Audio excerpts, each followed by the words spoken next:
Sarah Chen was just 23 years old when she decided to start her own business from her parents' house. Fresh out of university, she had been searching for a job without much success. One day, while scrolling through online shops, she realized there was a gap in the market for sustainable, handmade jewelry. She had always loved creating things with her hands, so she decided to give it a try. With only £150 saved from her part-time job at a local cafe, Sarah purchased basic materials from online suppliers and taught herself jewelry making through free YouTube tutorials. Her family was supportive even though they weren't entirely sure if this would work. For the next 6 months, Sarah spent every spare moment in her bedroom creating beautiful pieces of jewelry.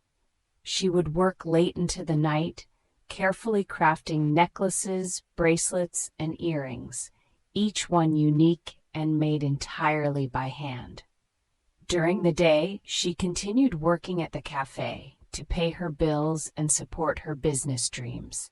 Her best friend Maya often visited and helped her with design ideas and photography for her products. Sarah created 50 pieces during this initial production phase. She documented her progress on her phone and started planning how she would sell her creations to the world. When Sarah felt ready, she launched an Instagram account showcasing her jewelry designs. She also opened an Etsy shop, which was a popular platform for handmade goods. Within just 2 weeks of posting her first products online, she received her first order from a complete stranger. The customer left an encouraging comment saying how much they loved her work. This moment gave Sarah incredible confidence. Over the following months, orders began to come in more regularly. She started making enough profit to reinvest in better tools and materials. Her simple bedroom business was actually becoming real, and she felt prouder than ever. After 1 year of running her business, Sarah had saved enough money to move out of her parents' house and rent a small shared workspace with other young entrepreneurs. She upgraded her equipment and improved her production methods. By the end of year 2, her business had grown so much that she hired her first employee, a graphic designer named Tom, who helped with branding and social media. Sarah's pieces began appearing in boutique stores across her town. She started planning pop-up shops in different locations. What had started as a lonely project in a bedroom was now becoming a real company with a team and genuine growth potential. Of course, the journey wasn't always easy. Sarah faced many challenges along the way. There were periods when demand was inconsistent, and she struggled to keep up with orders. She also experienced shipping problems that upset some customers. One of the hardest parts was the self-doubt that came with entrepreneurship. There were nights when she questioned whether she was good enough or if her business would ever succeed. Additionally, several traditional boutique stores rejected her initial pitches, but Sarah refused to give up. She learned from each rejection and improved her pitch. She developed thicker skin and stronger determination. By 2022, just 4 years after starting in her bedroom with £150, Sarah's business had transformed into something remarkable. She now operated 3 pop-up shops across different cities in the UK. Her jewelry was stocked in dozens of boutique stores nationwide.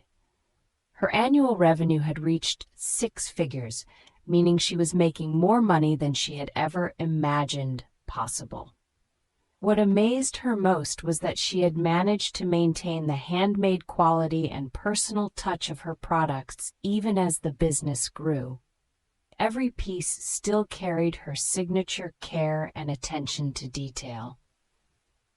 Sarah had proven that with creativity, persistence, and smart use of digital platforms, anyone could build a successful business. Looking back on her journey, Sarah credits several factors with her success.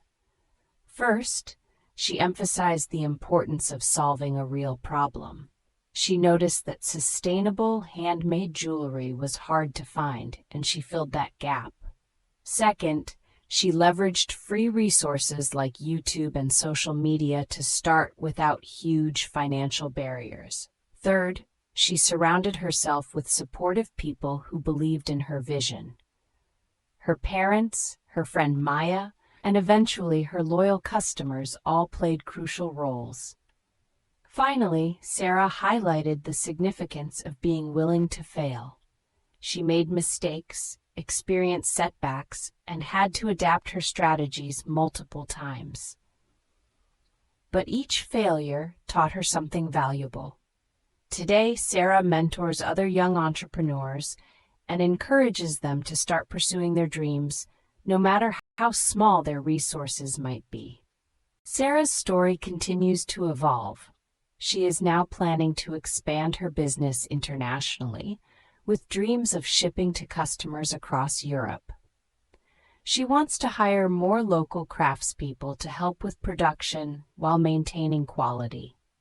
She is also developing a sustainable packaging initiative to reduce her environmental footprint even further. In 5 years, Sarah has transformed from an unemployed university graduate into a successful entrepreneur and business owner. She regularly receives messages from people inspired by her story who want to start their own ventures.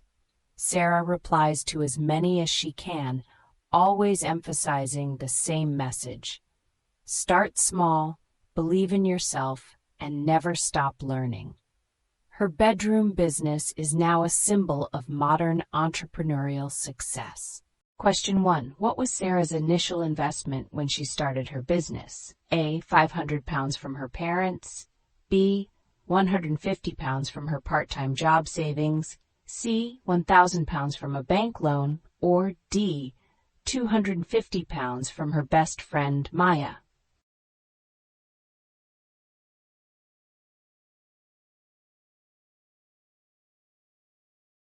Question 2. Fill in the blank. Sarah taught herself jewelry making through free tutorials before starting her business. What platform did she use?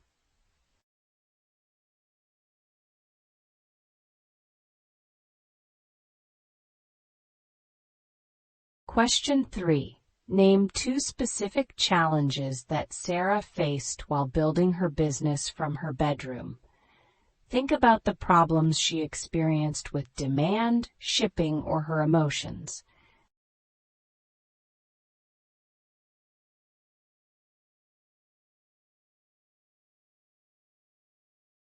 Question 4. What 2 platforms did Sarah use to make her first sales? A. Facebook and WhatsApp. B. Instagram and Etsy. C. TikTok and Amazon. Or D. Email and a personal website.